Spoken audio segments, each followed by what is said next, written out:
शाम को एक खबर मिला था वन बाज़ार से 3 बांग्लादेशी कुवैत की तरफ आ रहा है करके।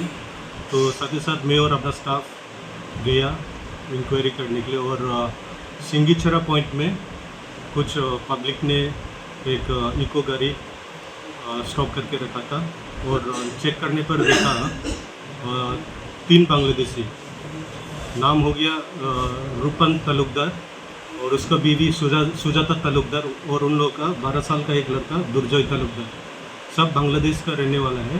तो फिरोजपुर और डिस्ट्रिक्ट हो गया सुनामगंज। तो हम लोग ने उन लोगों को कस्टडी में ले आकर के थाना में लेके आया, और अभी इन्वेस्टिगेशन चल रहा है। और एक गाड़ी समेत एक को पकड़ा गया, इसके बारे में क्या है? और गाड़ी का ड्राइवर, उनका नाम हो गया प्रियालाल सरकार, उनको भी कस्टडी में लेके आए।